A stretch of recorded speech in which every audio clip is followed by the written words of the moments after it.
Call the Honourable Member Asanati Lole-Taylor. Tāwhalawa, thank you. Tolo Falava. Mr. Speaker, I rise on behalf of New Zealand First to speak on the first reading of the Parole Amendment Bill. This is an interesting bill, but one that aims to determine clear changes to the current legislation. I suppose there is a saying that's been said or been echoed twice in this House before, and that is if this country will not be a good place for any of us to live in unless we make it a good place for all of us to live in. And this bill is more or less aiming to achieve that for the society, depending on how we're going to enforce it or how it's being enforced. The main changes in this bill intend to make alterations to the nature and the process of parole hearings for offenders. The fundamental change in this bill relates to the interval between parole hearings, which the Minister aims to extend from 12 months to 2 years. Every offender is able to apply for parole hearing, and I suppose it is a good thing that this change is going to introduce some positive savings to our country.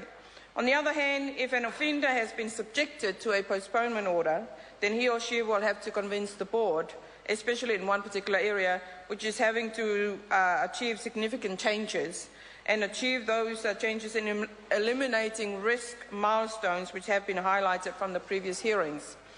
I do find the term risk milestones rather odd to be used in this context, and I think it could be one of those things that perhaps the Select Committee would like to consider and rethink of a proper or better word to use. The prisoners, most of the prisoners are in prisons because they are either confused themselves or they come from a confused environment.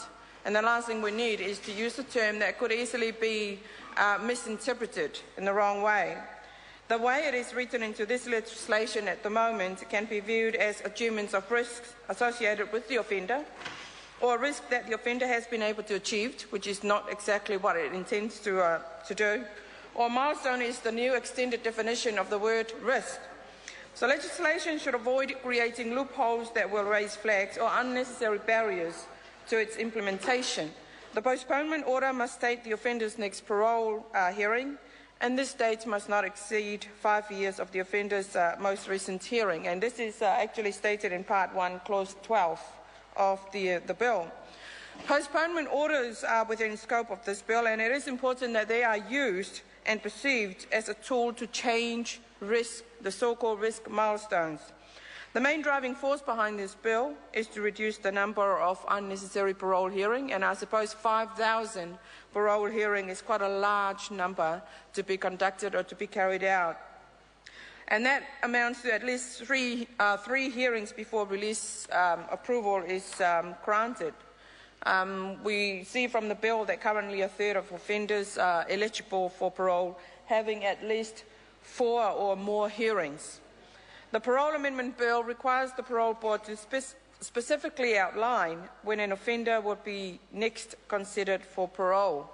Furthermore, it also enables the Board to highlight and identify the so-called risk milestones if an offender is declined release.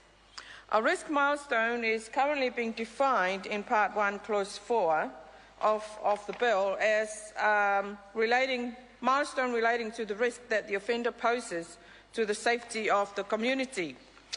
This definition, Mr. Speaker, I do find it as it's almost like a twisted explanation of somebody's poor understanding or to that effect.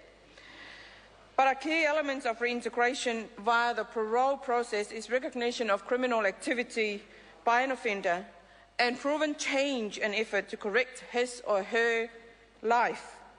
It is also important that the offender recognises the harm caused to victims of crime and the wider community, which is why the parole board must put the victim's situation in the centre of this bill.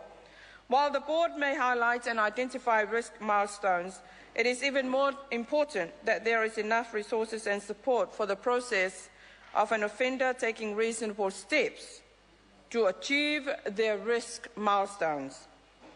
A problem as outlined by the bill was the mention of the postponement orders lacking incentives for offenders for offenders to address their offending behaviour. This means offending plans for those eligible for parole as current are not working. That's the reason why this bill has been introduced to the House, because the current system is not working. I only hope the Minister can assure the communities of New Zealand that his so-called risk milestones will be the answer to that problem. One would see risk milestones as a mechanism that will also determine the length of time an offender will wait for their next parole hearing. For example, if an offender does exceptionally well and achieves his or her risk milestones, then he or she will have their parole hearing set on an earlier time. While New Zealand First encourages achievement by an offender to achieve the expected outcome, again, it is necessary to reiterate that these milestones, as outlined by the Parole Board, must ensure that the offender is no longer a risk to the communities. We know all too well of many cases where offenders were granted parole and reoffended. In some extreme cases, a resultant often death. The system fails its communities in these cases where offenders should not have been released on parole in the first place. The Minister cannot afford to release any offender who may pose a serious risk or danger to any member of the public. So New Zealand First supports measures and mechanisms that will promote community safety and ensure that offenders are taking reasonable steps towards changing their offending behaviour. New Zealand First does not believe that the safety of the public and the community should be compromised. Community safety is an essential part of our daily life, and this bill will ensure that parole boards are more flexible, effective and responsive. It is no secret that parole boards are responsible for granting release to offenders, but there's a need for them to consider community safety as a priority in their decision-making. It is common knowledge, Mr. Speaker, that parole boards determine the steps that need to happen in order for an offender to be released on parole.